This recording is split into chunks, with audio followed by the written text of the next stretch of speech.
Testing, testing, 1, 2, 3, testing, testing, 1, 2, 3. We are on the air. This is Thesis. I mean, the Persian Empire's army was so big, they would dry out the rivers. But Herodotus says that in his book. When all my life, growing up, through the 80s, all I remember being taught at school is that we should be colorblind. But now it seems like these people that call themselves progressives are looking back past the civil rights to where now I should care about what skin color I am or the other person is. Educate yourself, open your eyes. Don't be led around like sheep or cattle. Government will always push its boundaries, no matter who is in charge. Today's show, I wanted to talk about a little bit about like legalization and things like that. When markets get saturated, only the strong survive. We see the crossover from what religion teaches us about behaviors, and we can see the truth in the science. I'm not scared of the virus. I'm not scared of the pandemic. You know why? Because I know that there's something greater than all of this. This is Thesis. Everything is everything. I am your host, Jay Marie. 3, 2, 1, we are on the air. This is Thesis. Everything is everything. I am your host, Jay Marie.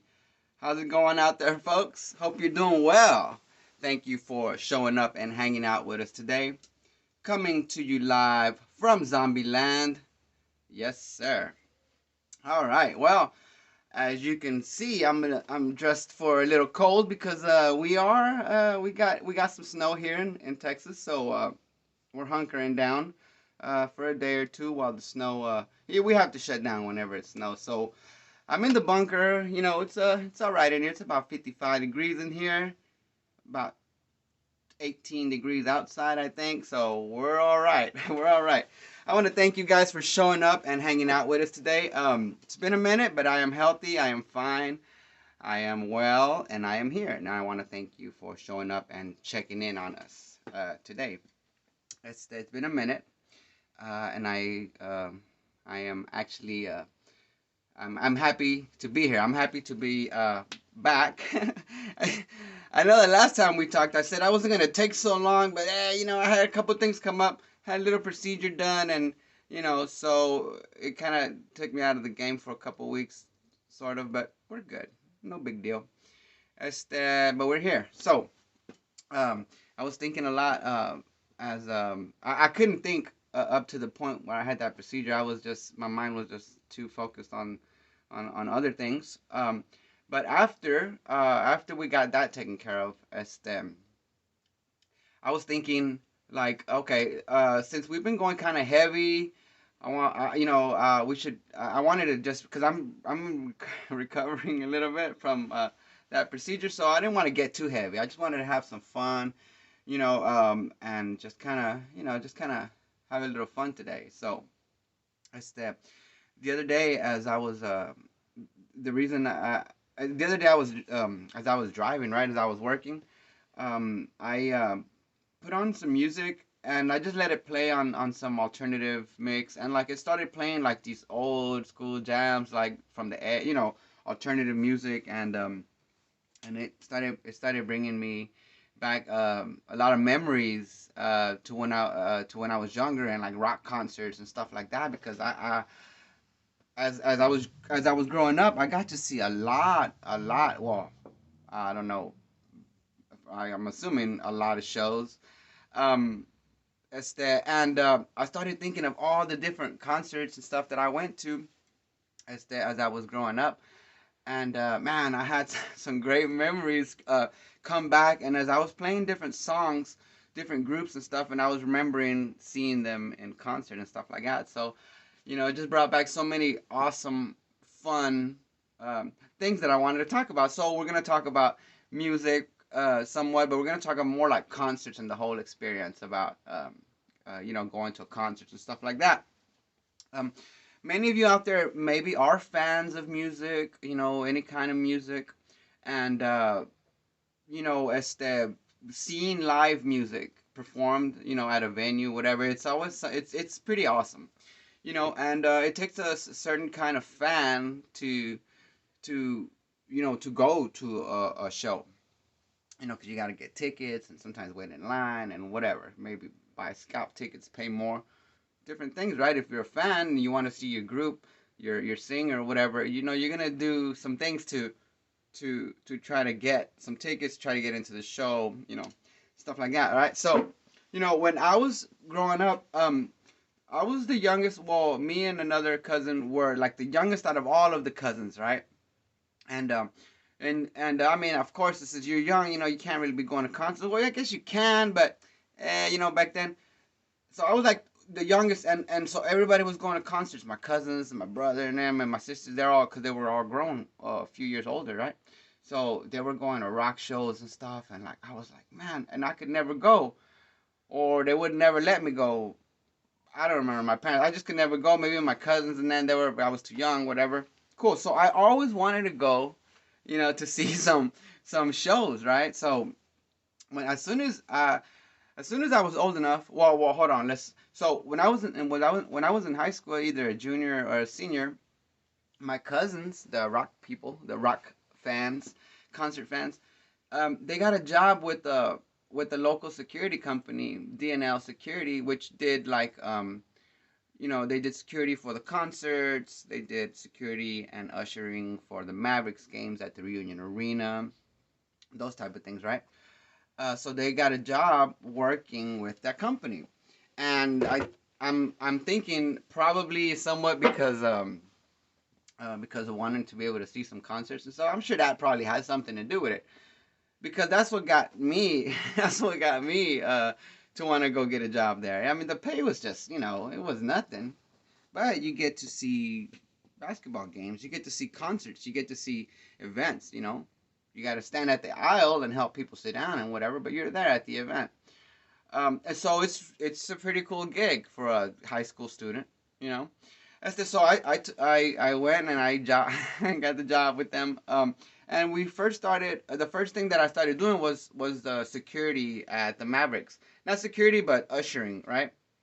And it was pretty cool. I mean, I wasn't back then. I wasn't a basketball fan or anything like that. I was just, you know, I was just, you know, making a few bucks or whatever. And so we I'd had like a certain section that was like my section. So every Maverick game, I'd be at section 112 or whatever, and I'd show people to their seats or whatever. And those of you that are in Dallas and maybe remember how the Reunion Arena used to be, it was like the the the, the middle section, center bowl or whatever, and then they had the lower bowl around the floor, right around the court. But we had a gate. There was like a gate around that separated uh, the middle bowl from the lower bowl, and they had these little gates, but they are all locked because if you were on the floor, they wanted you to go through the tunnel. Este, not walking down the aisle all the way down to the bottom, something like that, right? So so you know I'm working there, and this is just funny. This story always sticks out because it's like one of my first experiences with whatever, you know. So so I'm there, and like there's an older lady trying to jump over um the the railing there, you know, and it has a lock on it, you know, and so I see her. She's actually like, I mean, this lady must be, I don't know, 65, 70 something, right? And she's trying to get over the thing, like actually climb over it. So I go down there and, oh, excuse me, ma'am, I'm sorry, but you know, we can't have you jumping over the thing. We don't want you to get hurt. If you would like, let's walk up and I'll walk you through the tunnel and you can go down there. And she insisted. She's like, no, I'm right here. My seat's right there. You know, pointing down to the floor, which was like, it literally was a few aisles down, right, from where we were at. But I'm all trying to be all, you know, rules and shit. So, oh, I'm sorry, ma'am, and this and that. And so there's a little commotion, sort of, you know. So one of the supervisors comes down. Oh no, no. Before the supervisor comes down, I told her, well, you know. So when she says, no, I just jump over it. I'm right there. And I'm like, no, ma'am, we can't, you know, we can't have you jumping over the thing. You might get hurt. And then she says, don't you know who I am? Oh, damn. She says, I'm Karl Malone's mama. I'm Karl Malone's mama. Like, oh, damn, because I guess we were playing whoever, you know, and Karl Malone was on on the team, and she's I'm Karl Malone's mama. So so here comes the security, the supervisors, right? They come and oh, Mrs. Malone, Mrs. Malone. I'm sorry. Yeah, no, you know what? It's okay. She said, I don't want to walk all the way back upstairs. Oh, okay. And I'm like, okay. So I just stepped to the side, but they got the key. You know, they went and got the key and unlocked the gate so she can walk through there and you know. And they just like, hey, you know, don't worry, she's cool. I guess she's from Dallas or something. And they kind of knew her because Mrs. Malone, and you know, and I guess, listen, back then I didn't know anything about sports or, you know, anything like that. So you know, but that was like one of my first experiences with being a security guard or whatever, you know. And it wasn't even security. It's the usher. I was just an usher, you know, trying to be all square and stuff. Karl Malone's mama, she almost put it on me. So anyway, so it's them. So the reason I got that job, right, was so I can see some shows, you know, because I'd never been to the concerts and stuff with my cousins and them, and I figured, okay, at least I'll see some shows, and sure enough, we did. And then, you know, it started off with like Moody Blues and stuff like that, stuff that was like, oh, okay, pretty cool, but not necessarily stuff that I was like a fan of, because when I was young, when I was in high school, you know, I liked alternative music, so I was listening like to Pearl Jam and those type of things, right? So you know, then those shows weren't really happening. You know, it was just, you know, kind of old school rock and roll and stuff like that, which is pretty cool. But then the show started getting a little good. Like so there used to be this place called the Bronco Bowl. Y'all remember the Bronco Bowl, right? Here in Dallas, it was a bowling alley, but it had a little a theater in the back. You know, maybe like a 5,000 people theater.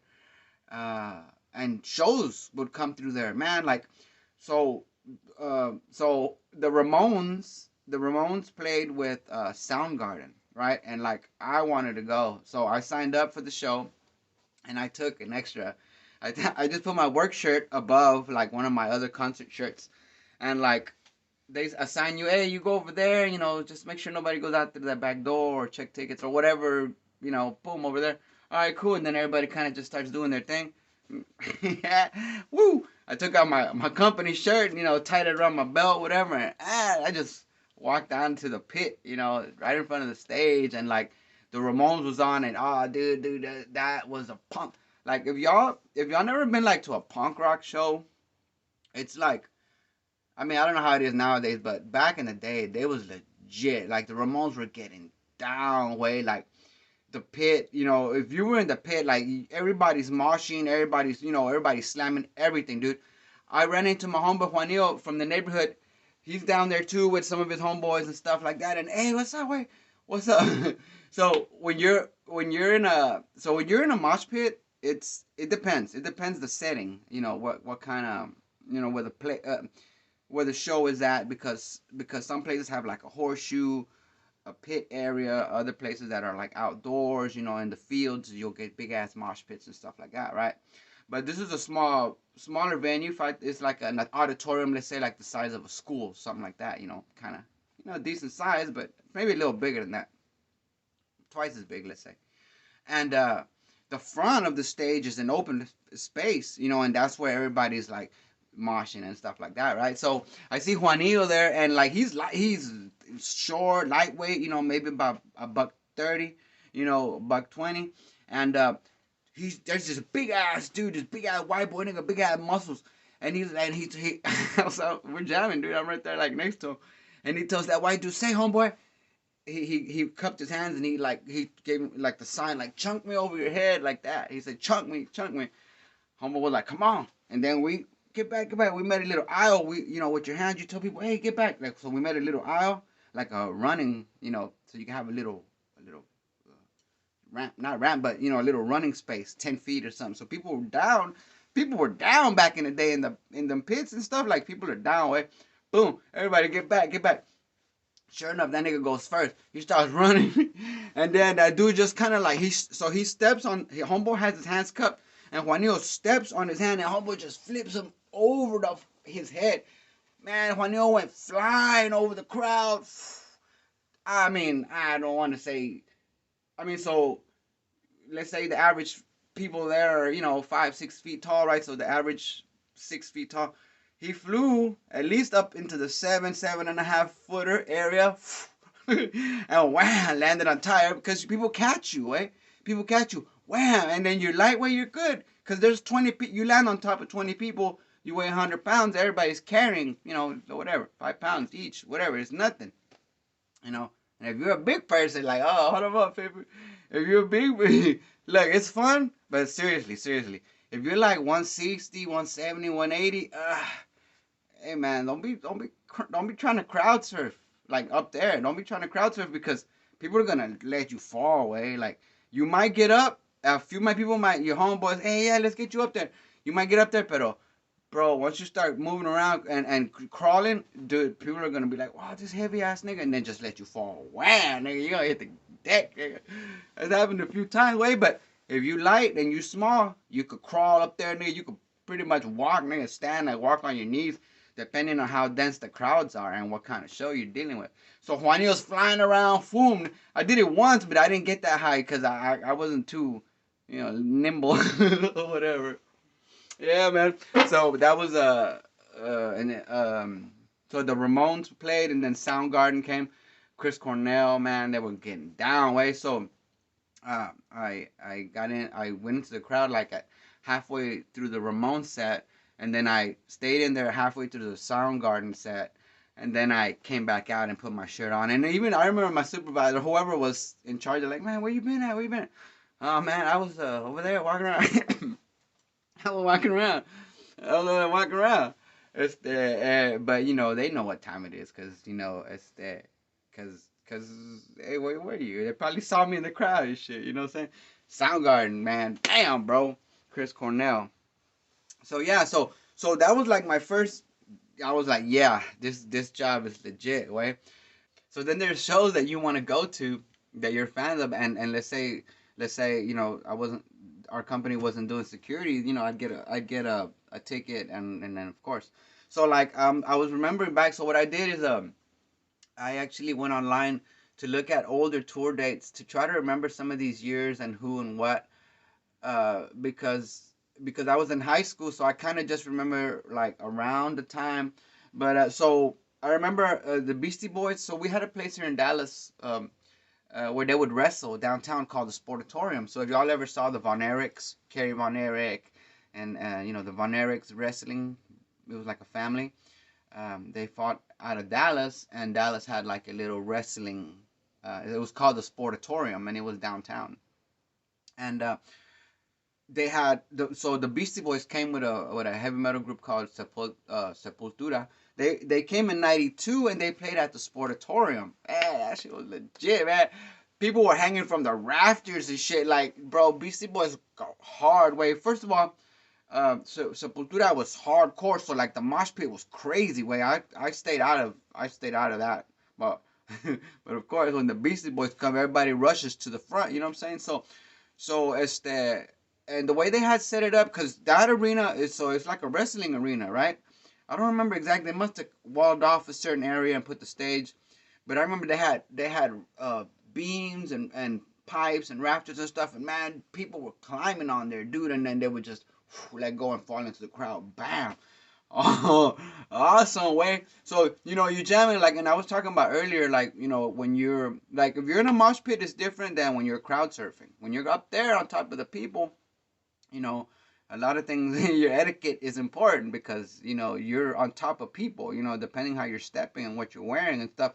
I'm jamming, dude, because I remember, so once the Beastie Boys came on and then everybody rushed, I rushed to the front, and so some of those of you who might have who aren't really big concert goers or anything, you get mosh pits and stuff like that in hip hop groups because they weren't jamming rock and roll when I went. It was in '92. They were just doing their hip hop. You get mosh pits and man, people are crowd surfing and all that, man, legit way. So everybody's jamming, nigga. Everybody's jamming. Boom. You're hanging. I'm jamming out, right? We're in the pit, and then next thing I know, crack. Somebody like a steel toe, big ass boot, Like I'm wearing some right now. Wham! Right on the side of my head. Crack. Oh, nigga got dizzy. Because some dude, he's up there crowd surfing, swinging his feet around and cracking people with his fucking boots and shit. So, just in case, depending if y'all ever try that, just to try to remember a few things. Don't wear no big ass boots. You're going to be cracking people. So we saw the Beastie Boys at, I say we because I don't remember who I went with. Must have been my concert road dog. I had a buddy named, I haven't seen him in years, but Absalom. We would go to a lot of these shows together. So I'm pretty sure it was probably me and him, if not I don't know. I would do some shows alone, but not too many because you don't want to be caught up in something by yourself. So that's there. So then we go to y'all, so the big music festivals that everybody sees and hears about and stuff. Nowadays they do 2 or 3 days, which is pretty legit. But back then they had of course, a whole day festival, Lollapalooza, and they had like two side stages in the main stage and like a little carnival atmosphere, basically. Pretty badass, dude. So like Lollapalooza '93, that was my senior year. We went, me and Absalom went, and probably some of the other guys from school. But who was there? Alice in Chains, Primus, Fishbone, Dinosaur Jr., and Rage Against the Machine. Uh, I remember at Lollapalooza, I didn't rush the stage because on those gigs, so they would be at those of you who live in Dallas or have been to shows in Dallas at the it used to be called the Starplex, the Coca-Cola Starplex, but then it changes the damn name every time. But it has like a hill. It's an amphitheater, but it has like a badass hill. And some shows you party on the hill because that's where the jam, that's where you could smoke and that's where like everybody's kicking it. You know what I'm saying? So I know in Lollapalooza '93, I just chilled. We were on the lawn.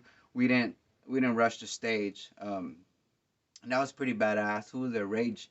Uh, that was early on before I was a huge fan because I became a huge fan of Rage Against the Machine. I knew who they were though at that point, but I wasn't like a huge fan. But Alice in Chains though, that was the jam. Lollapalooza is badass because it's just like a carnival, when so anywhere you go there's music. They got them side stages, and they're usually, depending on the place that they're at, they'll be separated, one on one side, then they got the main stage in the middle, then you got, let's say, another side stage on the other side, and they got some good side people. I was looking at the list because I was looking at the list of a bunch of different shows that I went to. And on those festivals like Lollapalooza, man, they had like Café Tacuba. Rage was on the side stage. I think like in '94. Café Tacuba was on the side stage in '93. You know, you could see some badass groups. Man, that's the thing though. Is back in the day, man. Back in the day, you could see some of these groups at venues, and we'll talk about some of them here in a bit. But at venues where like you're up close and like, man, I don't even know if you could do that anymore. Because groups when they blow up, they blow up. So it's like if you didn't catch them at the clubs when they were doing clubs, they blow up, man. Good luck, catching them you might end up, had to see them in a big ass stadium, which is fine, but nothing compares to that the up close and personal, when you're in a small place, like the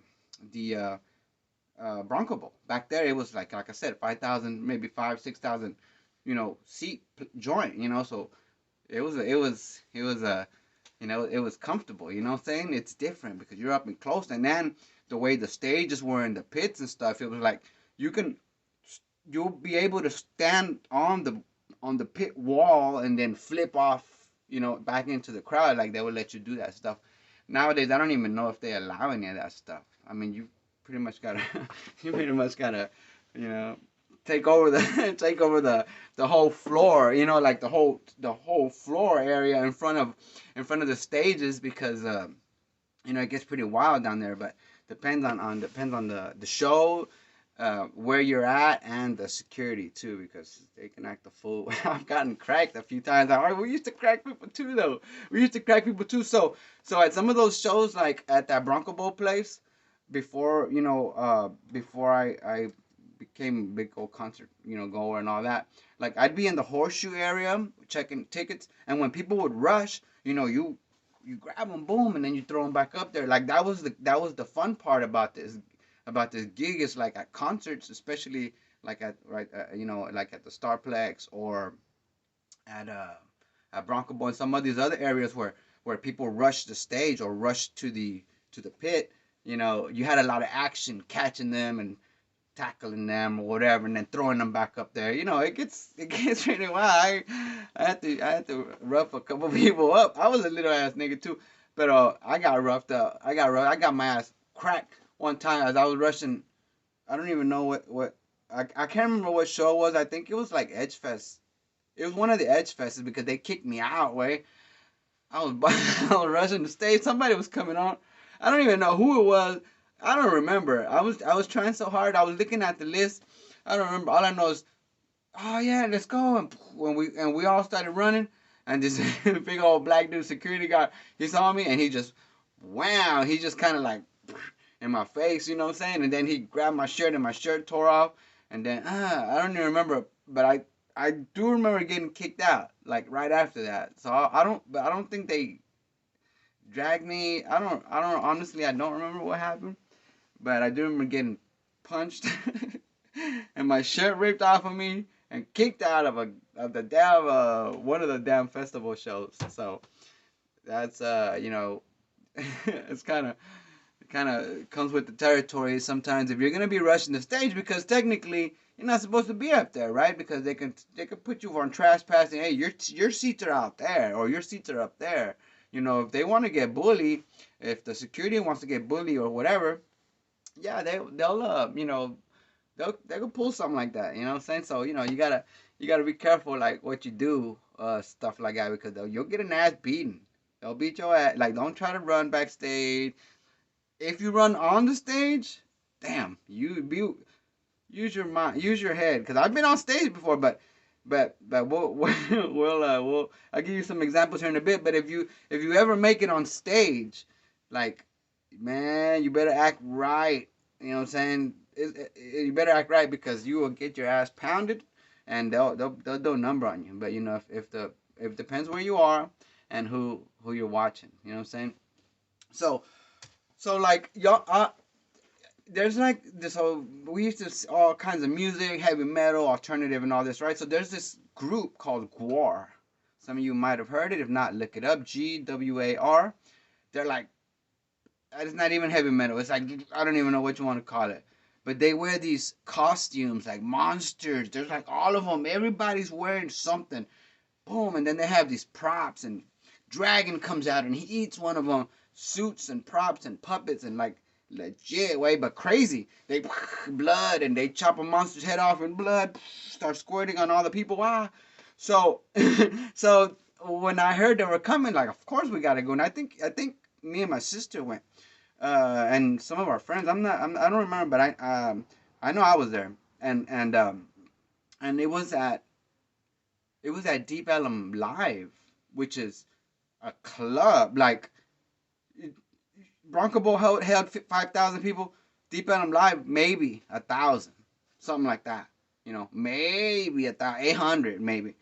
Legit up close in front of the stage is right there, like right in front of you. Like it's like 3 feet. There's not even no pit wall, nothing. There's some guys there like kind of keeping, but at them type of places, you can get on stage. Bad. As a matter of fact, at a GWAR show, they encourage that sort of stuff, like because it's a performance. They got, like I said, they got like axes and swords and monsters. Look, if you're listening to this right now, you need to pause the show. Just Google GWAR on YouTube, whatever. Check it out.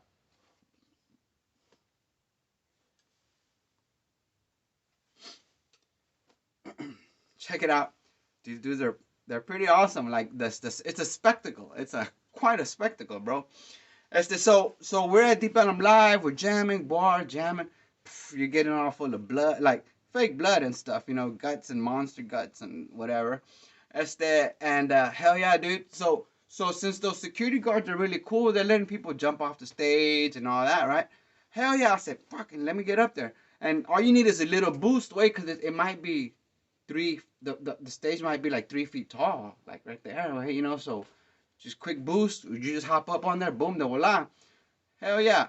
Or as a matter of fact, no, it depends how packed it was, and I think as a matter of fact, I was crowd surfing, and then what they do is they're the people push you towards the front, and as you get towards the edge, they'll chunk you on stage.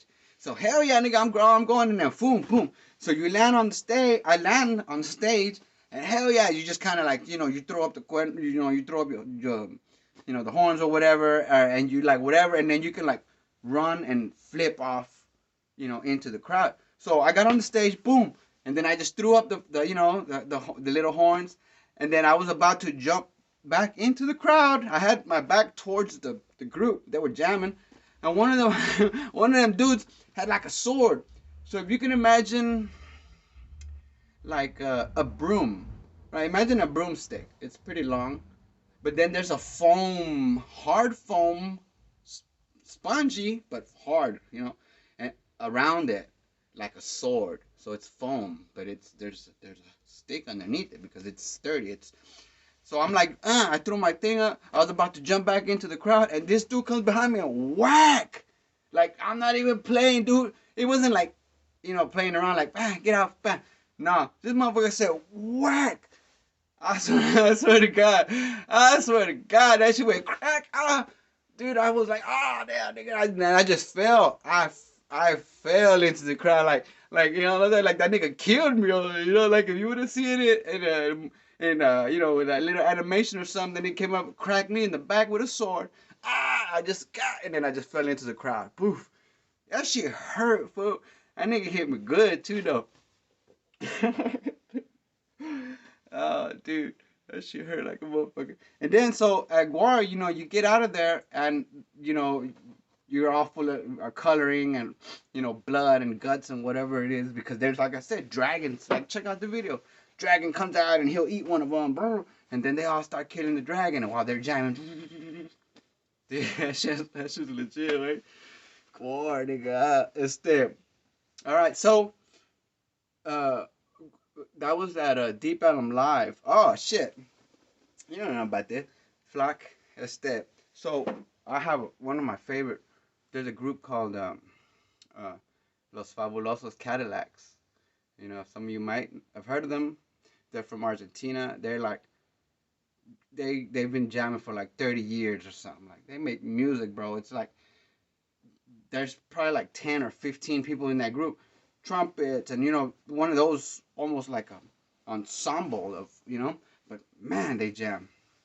Anyhow, they never tour, ever. I don't even know. I was trying to find. I couldn't find any information. You'll hardly ever see them on tour in America. You know what I'm saying? But I love this group, bro. Sure enough, they came to Dallas and at Deep Ellum Live, and that was it had to have been around the same around the same years, 94, 95. I couldn't find it, but it was at no, you know what? It might have been a little bit later than that. Yeah, probably like 97, 98. But it was at Deep Ellum Live.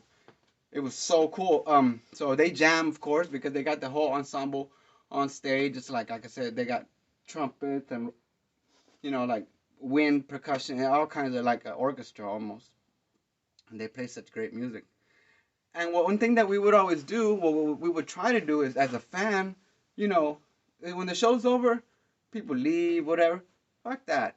Go to the back. Let's go out back and stand by the bus. Maybe we could, meet them, shake their hand, get an autograph or something.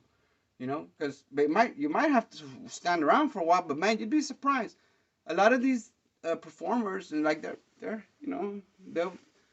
more than happy to say what's up and to spend some time with the fans, especially people who love their music, fans who just like love what they do, hell yeah, come on in. So what we did is we went around the back, because Deep Ellum Live is like I said, it's just a little club. They probably didn't have no dressing room or none. So as soon as they got done with their set, they went outside and went into their bus, which was out in the alley. So me and Absalon go around the back and just hanging out by the tour bus. And sure enough, after about 15 minutes, they open the door, and one of them guys comes out and say, "Hey, what's up, man?" In Spanish, right? Because they're from Argentina. So we say, "Hey," and they're like, "Come on in," and they let us onto the bus. And hey, I just, hey, we're huge fans, man. And they say, "Yeah, what's up? What's your name?" And this and that. So I got to meet some of the guys. I don't remember their names today because there's a whole bunch of them. But just kind of, it's kind of cool, to be able to meet them and like asking them where they're going next or whatever and what they think about America, whatever. We just had a few minutes with them, but we were maybe in there for like, I don't know, 5 or 10 minutes. And I'm sure I got an autograph, but a lot of this stuff gets lost. Now I do have Weezer's autograph. It's in there. I didn't want to go dig it out, but that's another show. So Weezer came to Trees. Trees is another little club in Deep Ellum here in Dallas. Those of you who know Trees, it's just a little bitty club, bro. And if you can imagine Weezer, they were there in '95 on the Blue Album tour, the very first Blue Album. And of course, I was a huge fan, and me and Absalon, oh, they're gonna be at Trees. We were bummed because a couple months before Weezer, Nirvana played at Trees, and we missed it, man. Like we because back in the day, those groups, like I was saying, those groups would do the club scene. Like they'll show up in town, and you know, a couple weeks notice or something, and if you got, if you didn't get in, you didn't get in, and that was it. Nigga, Nirvana at Trees, Weezer at Trees, but shit, we went to Weezer because we were fans, huge fans.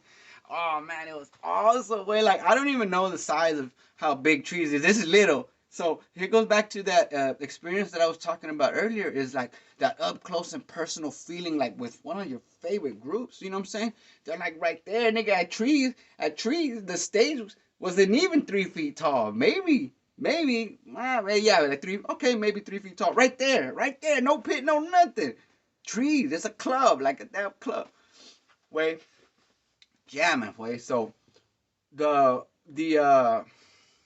people that the management and the people at Trees, the security guard, they were cool, man. They were letting people mosh. You could get on stage and flip. Man, this one kid oh, dude. Yeah. And here's the thing, folks. Here's one thing that I'm getting excited. Like I'm getting stoked because it's reminding me of those feelings. Look, some of these things, you're in the crowd, right? They're jamming, And so I was about to say, so we're in the middle, and there's these pillars that hold up the roof, right? And there's one like right in the middle of where the crowd is, and this kid starts shimmying up that sucker. Everybody's pointing, everybody like, yeah, dude, Weezer, fucking boom. Everybody's like, yeah. And he keeps going like to where he can almost touch the roof, but he's on the pole, he's hugging the pole, shimmying up. And then he's like, everybody's like, let go, come on, jump. And he's like, you got me though. He was a little scared. Like, I guess when you're up there, I don't know, 10, 15 feet, probably a little over 10 feet maybe. He was like, y'all got me though, y'all got me. Yeah. And then he just let go of the pole and kind of pushed back. And dude, and he just lands, boom. All of this while they're jamming your favorite music, bro. Like, what? Weezer, nigga. Bam. Damn, nigga. That shit was legit. Fuck that. So the stage is right there. I'm right in front. Like, we're in the crowd. You're surfing, fucking whatever. I'm right there. And yeah, they had like 2 security guards, I think, right in the front. And they were just kind of keeping people, you can eventually get on and flip off, whatever. But they were, what they do is they keep people away as much as they can. But, you get, woo! So I work my way to the front. I'm right there. And my plan is, it's a club. But I work my right to the front of the stage. So my plan is I'm going to get on stage, flip off the monitor. That's them. Do a flip off the monitor that's in front of the stage. And so I'm right there, and I'm like, all right, I got one security to the right, one security to the left. I'm like, right in the middle. I split them niggas right in the middle. And then, so people are crowd surfing, and they're like, reaching one way, pushing that way. There's no pit. The stage is right there. They're just in front of the stage. And sure enough, at the same time, this dude on my right side reaches that way to the right, and the other guy reaches to the left. So they even got split even more. Because one's reaching that way, one's reaching. I put my foot on the stage. And I was in such a, I wanted to get up there, whoo, and I tripped over the monitor. So I did get on the stage, but I kind of tripped over the monitor, and I knocked the dude that was jamming, singing. No, well, yeah, because I remember it was the microphone, or maybe one of the side guy, the guy with the guitar. But had the guitar, and boom, nigga, I dropped the microphone, crap. Oh shit! So that nigga just got back. Music didn't stop or nothing. They just kept jamming, and it's that song "Only in Dreams." I'll never forget that song because of that moment. Because I got on stage, boom, nigga dropped the microphone, and they're just jamming. And when you hear that music, it's like badass music. Huh? Oh shit! So I just looked at them, and then they were like looking at me, jamming, smiling. I looked at the security guards. They were just looking at me like, "Come on, like, we do your thing, or whatever."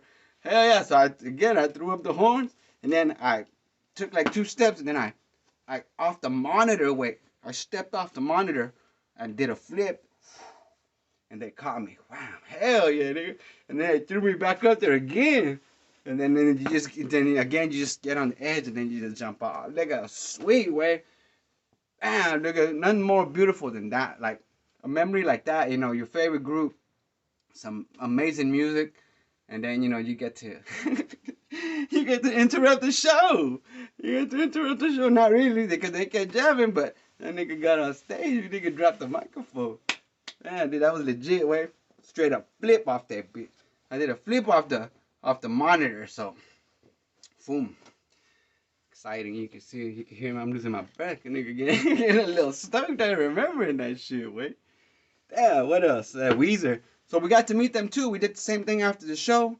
We hung around. The bus was right in front of the door of the club. A couple people hung out, but they don't. Sometimes you get lucky. They might come out right away. But if you wait around, 15, 20 minutes, they're gonna come out. And sure enough, we got to meet them. I got their autographs. I still got it's inside. It's on the blue cover. Fun, man, at trees, bro.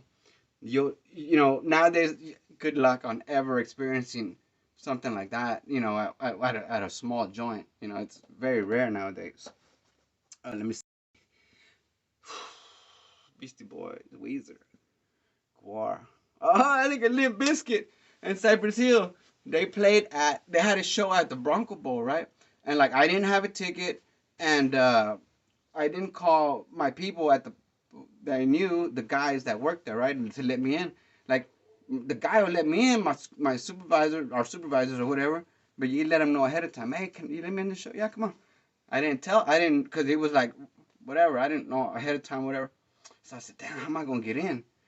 All right, so what I did is I bought a big-ass sack of weed, nigga. I mean, I always had weed, but I took a big-ass sack, like, bam, I don't know, a half an ounce or something.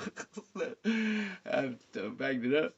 And then I kind of hang around by the back, by the back of the building. There's some of those DNL guys, some of the security guys are there. And I'm like, all right, so I'm peeping gay, like, who am I going to hit up? Because my thing was, I'm just going to offer somebody some weed, but it has to be somebody who looks like they smoke. So there was a couple people there, but I didn't want to hit up the old school guy. So there was a kind of younger dude. And I said, what's up, man? What's up? Hey, what's up, eh? I said, hey, I was just straight out, like, I didn't try to, curveball, nothing. Hey, got a fat ass sack of weed, you let me in. He said, give it here. And I just, I put it in his hand. He looked down, bam, he put it in his pocket. Come on. Man, this dude walked me in through the back of the stage, like some back door, someone walked back of the stage. And, I remember passing the green room, not the green room where, where the groups are hanging out before they play, because I wasn't sure who was on stage. It was one of the opening acts. And I saw them when I walked by, but he was like, just keep moving though, don't stop. And then he walked me all the way onto the floor, into the horseshoe, not the bowl, the floor part of, not at the top and whatever. He was like, down there. Hell yeah, nigga. So I got to see Cypress and Limp Bizkit at the Bronco Bowl. Nigga, I got in for a sack, nigga, a big old fat ass sack, like a half an ounce, but it was well worth it. That shit was legit, man. Let me see. Limp Bizkit, Cypress Hill. That's that. Oh man, Dude, Rage Against the Machine came to Fort Worth. I didn't look up. That because this was many years later. I didn't look up the date, but I just remember right now. I got 3 tickets, or I don't remember. I got 3 tickets. I don't know. I was gonna be there because I was a huge fan, way. And they came to the Will Rogers Coliseum. It's like a rodeo arena. So if you know how a rodeo arena is set up, there's like a 6, 7 foot wall that goes all the way around, and the stage was down there at the end of the floor part. So if you had seats, you're up there, but if you had general admission, you're down there on the, I don't even think they had any. They probably did. They probably had a section with seats, but that's where like, oh, bro, here's the amazing. Here's like some of these things. When people rush, like when people rush the stage, it's quite a scene, bro. So everybody's anticipating. It's intermission between the opening act and whatever. We know Rage is about to come on. Everybody's anticipating it. The lights go off. Boom, dude. It was like my seat was way in the back somewhere. Like I didn't care. I just wanted to be in the house. As soon as the lights went off, it was like a tsunami, like an overflow of people over the edges. All you see is, and of course that's what I was gonna do already. That was the plan. You jump off the, I don't know, 7 foot wall, whatever, boom, and I went with my 2 or 3 of my friends, and like, hey, if we get separated, we'll just meet up, whatever. I ran and straight to the front way. Oh, I made it. I pushed my way to the front, and I stayed in the front, right there in the pit way, through the whole set. Rage Against the Machine, damn man, they go hard way. Them pits go crazy. So as the time went on, these mosh pits and stuff, like when it was punk rock, it was more like fun. Now as time went on, man, these pits got deadly way. Like niggas are swinging elbows and chunking, like they go into the chunk almost. You know what I'm saying? You can look up some videos. You want to like, damn, stick that fool because he's just swinging his elbows, But that's the game though, nigga. That's the game. So I was at Edge Fest 1 and 2, or Edge Fest 2. I think it was Edge Fest 1 or 2, and I was at Edge Fest 20, which was what was that? 2010. Yeah, yeah. Edge Fest 20 was in 2010.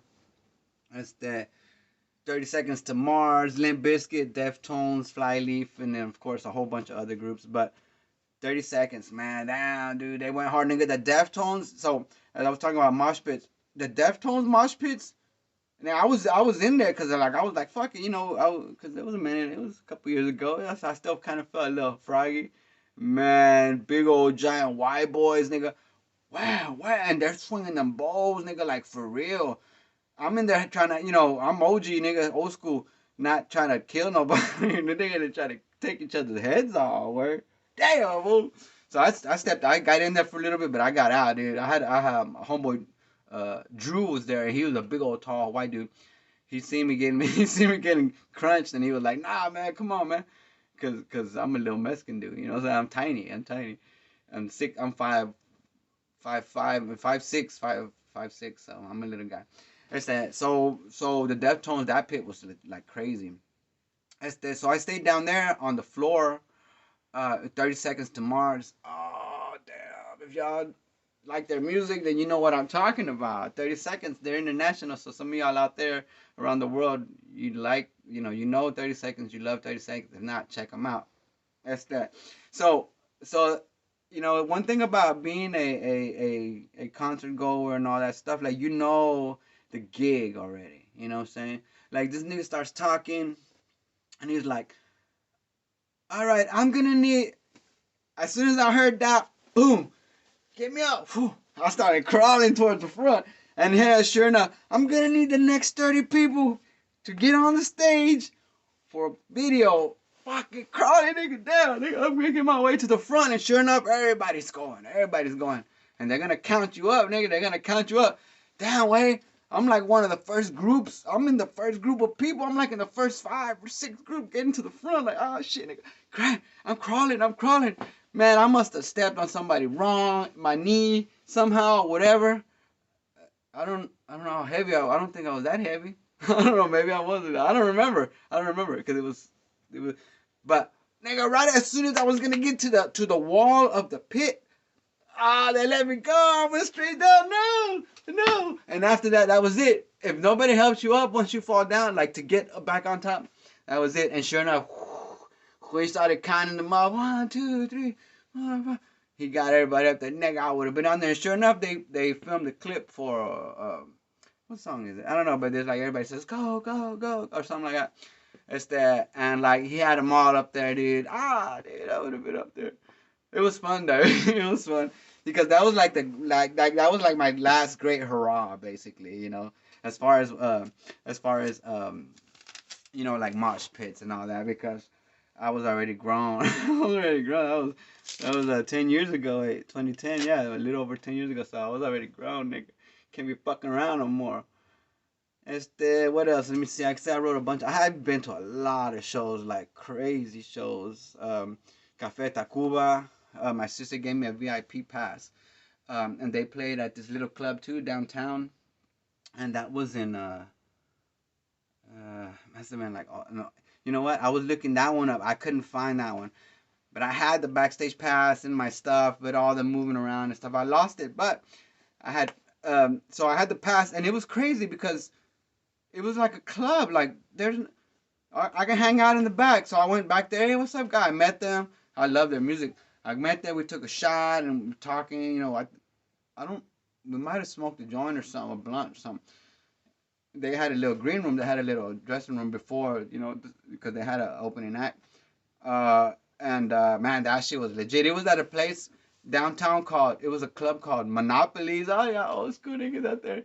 It was called Monopolies, and on the dance floor they had the Monopoly dance floor looked like the Monopoly board.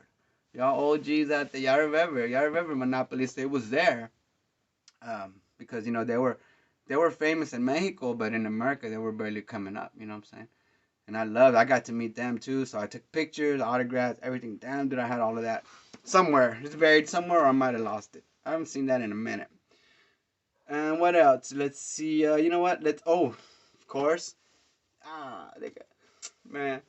So, there was remember we're talking about the festivals, a lot of Palooza, Edge Fest. Oh, nigga, Ozfest. Damn, dog. Damn, nigga. A bunch of concerts that I haven't even talked about. But you know what? One more. Flock Up and Smoke Tour 2000. Damn, nigga. All of y'all that are from the hood, all of y'all who, y'all probably went. If you're from Oak Cliff, you were probably at that show. It was, of course, there, Dr. Dre, Snoop, Cube, M, D12, Warren G, the DOC, like, it was bananas way. We were all there. Me, Flock, I know probably Tim, 2000. Yeah, probably, I don't know. Everybody was there. I know you were there, like, look, I know y'all were there. We all were there. It was amazing. One of the things that I do remember, because we were so stoned that, of course, you can't remember so much. Y'all remember the old school Titan blunts? They're like big, nigga. They're not like them cigarillos. They're big, like cigar. Bam. But, you could fill them suckers up. So I got like 2 boxes of them Titans. And yeah, 1 or 2 boxes. But stuff, boom. And they would let you in. Like, they wouldn't even, they just metal detect you. And they see that about with. Oh, all right, boom. Man, we were chiefing, nigga. Everybody was chiefing. The whole place, we stayed on the lawn. The whole place, nigga, up at Smoke Tour, baby. 2000. Damn, bro. That was like when the Chronic came out. You know what I'm saying? Damn, Chronic 2, you know what I'm saying? Amazing way. Same atmosphere. But in the crowd, hip hop, you got Eminem on stage, Dr. Dre, Q. You know what I'm saying? Like, damn, bro, amazing. Freaking amazing, dog. Music is amazing, dog. And when you get to experience these things, it just feels like, it leaves an imprint. There was one of the shows we went to, it rained. It was either Edge Fest or Lollapalooza. It rained, and we were at the Starplex, and they have that hill. It started raining. People started sliding in the middle and messing up the grass. They made a mud slide. And there were people, so you were running, everybody's getting wet, sliding down the hill in the mud. Nah, man. Like Woodstock. Oh, that was that same year when Woodstock happened. The other Woodstock, the 25-year anniversary, whatever, 30-year anniversary Woodstock. It was that same year because I remember I was like jealous that I couldn't. Well, not jealous, but I was like, man, I wish I could have gone to Woodstock. Shit, we had our own little Woodstock, mini Woodstock here at Dallas, at the Starplex. It was amazing. It was mud, hill. It was, man, music. Damn, bro. So many amazing memories. So many amazing memories. Music is amazing, you know, and experiencing it like that live with your friends and in the crowds is just awesome. Some of these things I don't even know if it's ever gonna be possible again. Mosh pits and crowd surfing and all that, jumping off a stage, nigga, jumping off a stage and doing a flip off the stage into the crowd. You know what I'm saying? Ah, damn, damn. That's amazing, dog. So many amazing memories. Listen, if you're a fan of music, get a show in. You know, if depending how old you are, like don't get hurt, but enjoy it. Enjoy it while we can. Enjoy it while you still can. Make some memories out of it because it's awesome. It's just awesome being there, seeing it live, seeing your favorite musicians live. Now, I actually got a show that's coming up. Hopefully they don't reschedule. They rescheduled it twice already, 2 years in a row because of COVID. LP, she's coming to the House of Blues. I can't wait. I'm excited about that. That's going to be till May, so we'll see about that. Okay, well, you know what? We're going to go ahead and wrap it up because it is getting cold. You can see my breath because it's getting cold in here. But I want to thank you guys. I hope you enjoyed. I hope you enjoyed the show. I hope you enjoyed the stories. And if you did, I want to thank you. And if you did, please tell your friends, tell your friends about our show. Let them know what we do here. And if you're new to the show and you like what you heard, please hit the subscribe button. You're going to want to go over to our Facebook page and our YouTube page to see our videos and share. We have shareable content on Facebook. We have all our videos on YouTube. And then, of course, our home base is Spotify. So we would like to have you subscribe there if you did like what you heard. And please tell your friends. I want to thank you guys for hanging out with us. It's always a pleasure to be here with you guys. I'm sorry. I mean it this time. I'm not gonna take so long this time. I'm better. I'm good. I'm not gonna take so long this time to come back and talk to you guys again. So hit the subscribe button. Check back soon because we don't put out content every day. I want to say I love you guys. I want to thank you for spending time with us here, for spending time with me. And in the meantime, please take care of yourself. Stay safe out there. Be safe. Take care of yourself. Stay healthy. And we'll talk soon. All right, guys? Love you. Stay safe. Peace out. This is Thesis.